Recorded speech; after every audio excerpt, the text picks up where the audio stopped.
Chapter 20. Miss Adler watched the last of her students, Herman Schwartz, exit the room.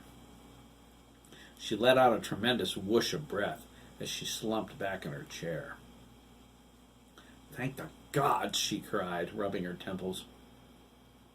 2 more minutes, and I would have wrung one of their necks. She picked up her clipboard and the black magic marker. She dumped the blood sugar test sticks out of the hazardous waste container onto the top of her desk. She matched each stick by its number to the corresponding number on the list. If it belonged to one of the girls, she tossed it in the garbage can and crossed the signature off the list. If it was a boy's number, she carefully placed the stick back in the container and put a check mark after whose name it was. She saved all of the boys' sticks except for Herman's. She glared at it with undisguised contempt.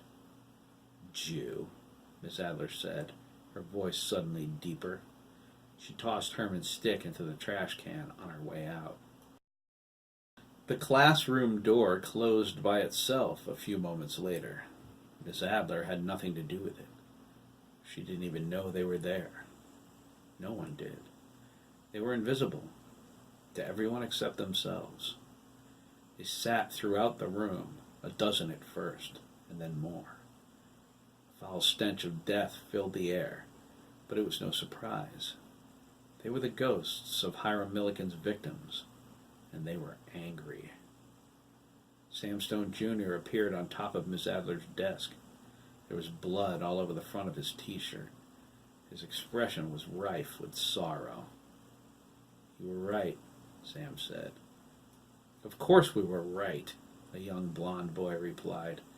He appeared about 11 years old. Blood smeared his golden locks. "More people are going to die, you know." "I know." "Do you understand now?" the blond boy asked. Sam glared at him. The other boys hissed at his threatening gesture. "Back off," Sam yelled, "or you can do this without me." The janitor stopped outside the room. He opened the door and stuck his head in. He scrunched his nose up at the smell.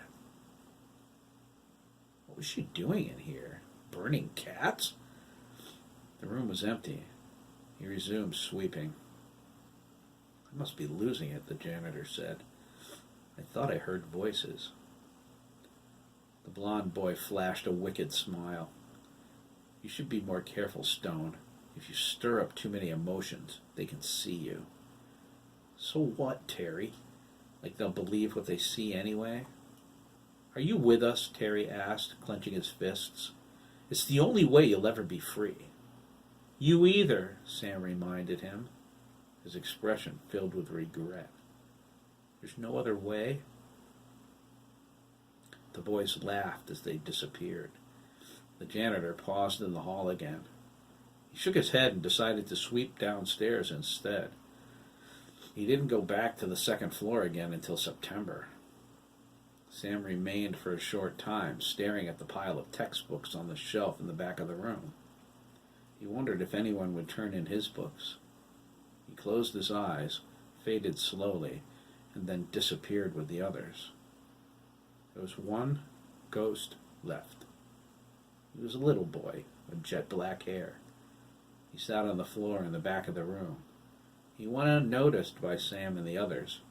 He was glad, because he tried to make it that way. He was as pale as a sheet, shivering, and covered in rich black earth. "Bad things," he cried. "They're doing such bad things." And then he vanished too.